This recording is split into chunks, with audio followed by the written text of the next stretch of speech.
What's going on, everybody? It's your boy Payne. Welcome back to another Echocalypse video. So, we're on my guest account here on the C version. So my normal account has been removed. I took care of it because I was actually connected to Twitter. It's gone, but that's okay. We're gonna take a look actually at some of the units that we don't have in the game currently on global, and talk a little bit about some of these guys and what to expect and which ones are going to be considered meta. Now, the reason why I want to do this is a lot of people have been asking me this, and I don't have a timeline for these banners. I don't know who's coming out next. Global is doing things a little bit differently than the C version, and probably different than a little bit of the CN version. So what I'm going to do is I'm going to go over some of the more must-have units, what to expect, and what you should be saving for when it comes out. So let's talk a little bit about some of the must-have units. So Caroline is one of these units, and she is going to be a huge support for you. You guys can see here that it looks pretty damn badass. So let's take a look at her active skill. So Caroline swings her whip, dealing physical damage equal to 64% of her attack to 3 random enemies, and leaving 1 ring of fire on her side of the field for 2 rounds. Each time a case on her side takes action, it will consume 1 ring of fire. Ring of Fire removes 1 control effect from oneself before action, and the attack adds true damage equal to 50% of the sum of Caroline's armor and resistance. The Ring of Fire can exist up to 4 at once. So you can see here, pretty damn good support, doing true damage and also scaling off of armor and resist. So pretty cool. Her ultimate here, Caroline issues an order dealing physical damage equal to 179% of attack to 3 random enemies. She grants the 3 cases with the highest attack on her side the Chimera Claw, which lasts for 2 rounds. Okay, so Chimera Claw here, after an active attack, if the target's HP percentage remains unchanged, deal 30% original damage on the target, and this damage ignores this effect of shield. Chimera Shell, when actively attacked, remove 1 removable negative status from oneself and reflect true damage equal to 300% of the sum of Caroline's armor and resistance back to the attacker. So pretty damn insane. And then of course her passive, when Caroline receives fatal damage, she retains 1 HP, which lasts until her round. When her HP percentage first reaches 99%, 50%, and 1%, she will respectively unleash a type of beastliness, includes Lionheart, Sheep's Heart, and Snake's Heart, which will be obtained in order. Each time she gains an ability, she will launch a normal attack. So each one of these do a different thing. So Lion's Heart, upon activation, the attack of all allies increased by 10%, and this continues until your own is withdrawal. Sheep's Heart, upon activation, armor resistance of all allies increased by 15%, and Snake Heart, all HP and shield of all allies is increased by 20%. So she is a absolute must-have unit in this game, and one that will be lasting you a very, very long time as soon as she drops. So saving for her is going to be a pretty big deal, guys. All right, next up on the list, let's see if I can find her. Let's see, where is she? There she is, Nile. Nile is a pretty damn crazy good unit here. So she is a damage dealer here, Unyielding Will. So what she does is now charges towards the enemy after drinking physical dealing damage of 64%, attack to front row enemies, and additional true damage of 5% of each target's max HP. So this is actually the same skill almost as what Aiken does on global right now with her ultimate. This is just her active. The true damage is up to 100% of her attack. She gains 1 stack of Drunken Breath. As Nile's Drunken Breath stacks up, her normal attack's range will be expanded to all enemies. So pretty damn wild. Now she can actually be very useful at 0 stars. Doesn't even really need that many dupes. Obviously better with dupes, but one of the better characters in the game. So here's her ultimate. Drunken Nile launches a heavy powerful strike, dealing physical damage of 246% to a single enemy row. She gains 1 stack of Drunken Breath, lasting for the whole battle. Drunken Breath attacks, pursuit included, deal 5% more damage, and normal attack has 1 more target up to all enemies. Can stack up to 5 times. When 5 stacks are applied, gain Intoxication, lasting for the whole round. Intoxication increases crit by 30%, crit rate specifically. So Pursuit, deal damage equal to a normal attack, and no rage restored, and no Drunken Breath gained. So that's what a Pursuit is, okay? And you guys can see here, as you get more of her, she just becomes way too damn OP. And then, of course, last thing here is her passive. After Nile gets drunk, she activates her Hunting Instinct. Hunting at the start of the battle, mark the enemy unit with the highest HP as the hunting target. The hunting target initiates pursuit once after taking action for the first time in each round. Before Nile starts hunting, her damage taken is reduced by 10%. For every 2 skills cast during the battle, she gains 1 additional stack of Drunken Breath. She has 5 stacks of Drunken Breath. She starts her hunting. So more damage, more often. insane unit. It looks pretty damn amazing. Look at that damn tail, first off. That's crazy looking. So there's another unit here that's going to be a pretty big deal when she drops. Nala is going to be pretty OP for quite some time. So get ready for that as well, too. All right, next up here, let's see if I can find someone else on my list that I have as a must-have unit. Lilith. Lilith, also a 0-star. So she's an AoE control unit. So Lilith would leave, whip leaves opponents unable to resist, dealing magic damage of 64% to the front row and decreases the target's armor resistance by 5% for 2 rounds. Pretty damn good there. Lilith immerses herself in a blissful illusion created by the scent of flowers, piercing enemies with illusions with her greatsword, dealing magic damage of 166% attack to targets within a cross shape. So it's middle and cross. The pain caused by this attack transforms into love in the illusion, and targets inflicted with the temptation have a 40% chance to enter obsession state, lasting for 1 round. Obsession, lost in dreamlike bliss, unable to act. This effect will be removed after receiving attack damage exceeding 30% of max HP. After the active removal, the bearer will be immune to this effect for 0 rounds. So, pretty powerful.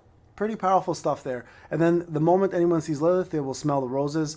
At the start of the battle, 3 random enemies who smell the fragrance will be entered into temptation state, lasting for the entire battle. Lilith herself is not affected by temptation. Temptation active attacks will not target Lilith. This effect is invalid when Lilith is the only target left on the field and cannot be removed. So, really hard to kill and very, very good in terms of AoE control. So, powerful unit right there, guys. Someone else you're probably going to be looking out for when she does drop. I don't know when the drop date for that unit is going to be, but something you still want to look out for when she does happen, okay? So a couple other units here I want to go through. Let's go. I think New is another one, which is a very weakening restrictions here. So New unleashes a wave of flames, dealing damage of 54% to 4 random enemies, prioritizing targets not in Scorched Land. If a target is already in Domain of Flames, additionally restore 1 rage up to 1 rage. So Domain of Flame includes Lava Land, Infernal Land, and Scorched Land. If we go over here to the ultimate, the fire goes against the current to deal magic of 151% to 4 enemies, prioritizing targets, again, not in Scorched Land. Heating up, Scorched Land transforms into Lava Land. Heating up, Lava Land transforms into Infernal Land. So these are what they do. Lava Land inherits the same effect of Scorched Land, and if the target deals a normal attack, there is a 20% chance their rage will not be restored. If the target's attacked with the skill, then there's a 20% chance their rage required for the skill will, for the first time, be 1 for the caster.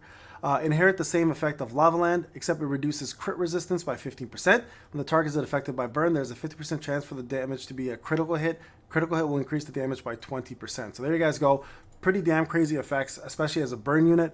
And then her passive, by using the power of flames to form a realm, New's attack ignites the ground beneath the target's feet, turning it into Scorched Land for the whole battle. So there you guys go. That's how Scorched Land works and the debuffs that are associated with it. Let's see. Who else do we have on this list? Guinevere. Guinevere is a pretty big deal here. So unyielding, again, a DPS. Guinevere leaves a charge dealing physical damage of 59% to enemies in a cross shape, recovering HP equal to 5% of her max HP.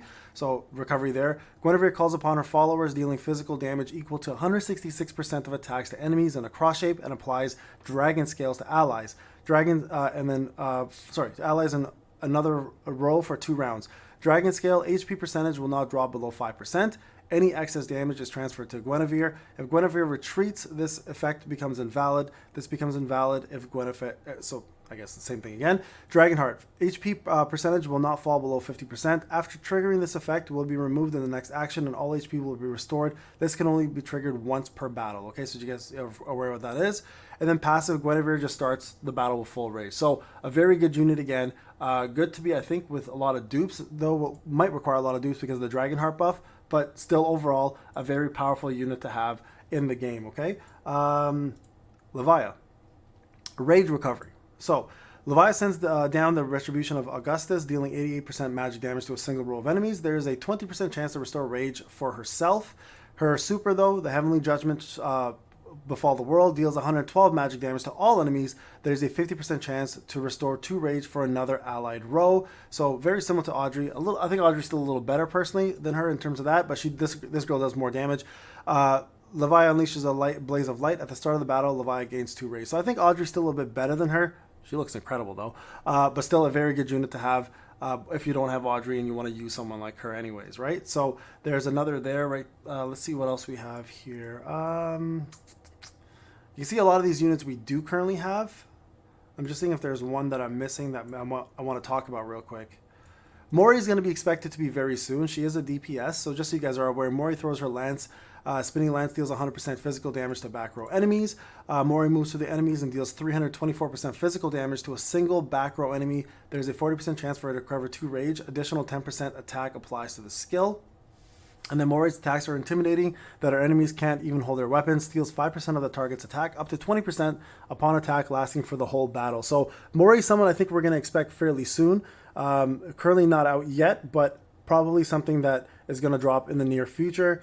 I think there's one other unit I wanted to talk about. Let me just find her. Just give me a sec here. Where is she? Where's Horus? Is it Horus that I'm looking for? No. Ifurito. There she is. AoE control. Okay, so ignites a giant drill, the target to the front row enemy in corresponding position, deals 88% magic damage to all enemies in the same row and column, and inflicts a stack of scared flame. I think it's supposed to be sacred, but it says scared on all targets. And then her special here, you guys can see what all this does in a sec. Ignites the whole ground. She targets the front row enemy in the corresponding position, deals 151 magic damage to all enemies on the same row and column, and inflicts 1 stack of Heart Flame. So Heart Flame, we'll talk about shortly. And then inflicts Fire Seed on all enemies within the attack range for 2 rounds. And then Sacred Soul Burn, immediately take true damage of 10% of max HP, which is crazy, up to 200% attack, and gain 1 Soul Burn for 1 round.